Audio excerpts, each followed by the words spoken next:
News देख रहे हैं आप और मैं हूं सानिया आपके साथ। एक तरफ जहां एनडीए गठबंधन में सीट शेयरिंग का ऐलान हो गया और सीटों को लेकर बात फंसी हुई थी, लेकिन वो सारी चीजें जो है सॉल्व आउट हो गई।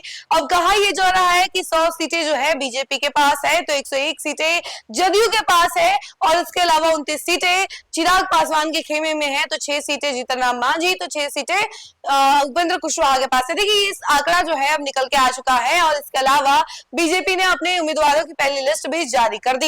लेकिन वहीं अगर बात की जाए महागठबंधन की, तो महागठबंधन में पेंच अभी तक फंसा हुआ नजर आ रहा है। अभी तक इसका सॉल्यूशन नहीं निकल पाया है। जिस तरीके से लगातार बैठकें हो रही है उसके बावजूद जो है मेन सीटों को लेकर जो है पेच अभी भी फंसा हुआ है। इसकी वजह से सीट शेयरिंग का ऐलान नहीं हो रहा है। आपको बता दें कि 17 अक्टूबर जो है लास्ट डेट है पहले नॉमिनेशन का, और ऐसे में इससे पहले ही सीट शेयरिंग का ऐलान कर देना है। लेकिन महागठबंधन अभी तक इस मुद्दे को लेकर चुप्पी साधे हुए। देखिए बार बार जब उनसे पूछा जाता है कि क्या चर्चा हुई है, बैठक पे बैठक हुए जा रहे हैं, तो आखिर डिस्कशन में सॉल्यूशन क्या निकल रहा है, तो उनका कहना है कि अभी एक और बैठक होगा, एक के बाद एक जो है बैठकों का दौर चालू है। आप देख ही सकते होंगे किस तरीके से महागठबंधन में लगातार बैठकें हो रही है। पहले सीईसी की बैठक हुई दिल्ली में, उसके बाद जब तमाम नेता जब वहां से बाहर निकले तो उनसे जब बातचीत की गई, मीडिया ने जब बातचीत की तो पूछा कि आखिर सीट शेयरिंग का ऐलान कब होगा, तो उन्होंने कहा कि मेन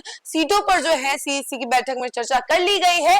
अब इस प्रस्ताव को लेकर जो है वो पटना जाएंगे और पटना में जाकर फिर महागठबंधन का एक और बैठक होगा, फिर उसमें डिस्कशन किया जाएगा और फिर पूरा सॉल्यूशन निकाल करके बता दिया जाएगा, सीट शेयरिंग का ऐलान कर दिया जाएगा। लेकिन जैसे जैसे खबरें आती हैं वैसे वैसे हम आप तक पहुंचाते जाते हैं कि सीट शेयरिंग का ऐलान कब होगा। लेकिन महागठबंधन जो है लगातार एक के बाद एक पेज फंसाती जा रही है।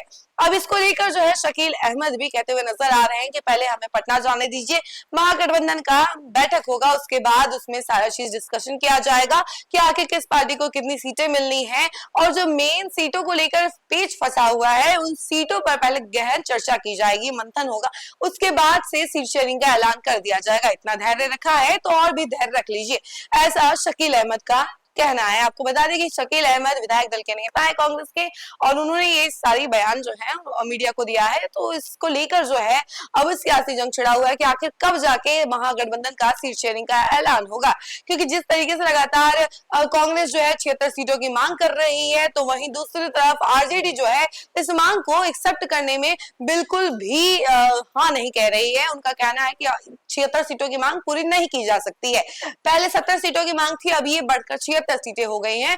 आपको बता दें कि इसको लेकर भी आरजेडी के मनोज झा जो हैं वो भी कमेंट करते हुए नजर आए थे ट्विटर हैंडल पर। उन्होंने व्यंग तरीके से एक शायरी के लहजे में कविता लिखते हुए उन्होंने कांग्रेस पर कटाक्ष किया था। तो वहीं कांग्रेस के इमरान प्रतापगढ़ी ने भी इसका जवाब जो है शायरी के तौर पर ही दिया और कहा कि सब कुछ ठीक हो सकता है, बस इसको ठीक करने के लिए एक बार चर्चा करनी होगी। तो देखिए सब कुछ ठीक तो किया जा सकता है, लेकिन एक तरफ जहां महागठबंधन में आरजेडी का कहना है कि अगर एक बार रिश्ता टूट गया, एक बार गठबंधन टूट गया, तो वापस अगर जुड़ भी जाता है तो उसमें एक गठास आ जाएगी। तो देखिए एक दोनों तरफ से जो खींचतान है साफ नजर आ रहा है।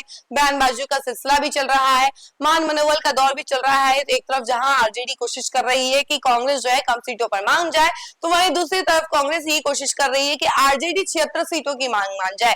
तो दूसरी तरफ मुकेश सहनी जो है वो भी पेश फंसाए हुए हैं, क्योंकि उनकी भी मांग है कि 30 सीटों से कम नहीं होना चाहिए, लेकिन उन्हें 15 सीट ही दिया जा रहा है महागठबंधन में, जिसकी वजह से अब कहा जा रहा है कि जल्द ही सीट शेयरिंग का ऐलान कर दिया जाएगा। अब देखिए शकील अहमद ने तो कह दिया है कि आज महागठबंधन का पटना में बैठक होने वाला है। ये बैठक बहुत अहम है, क्योंकि आज इस पर चर्चा होने के बाद मुहर लग सकती है कि इस पार्टी को कितनी सीटें मिलेंगी।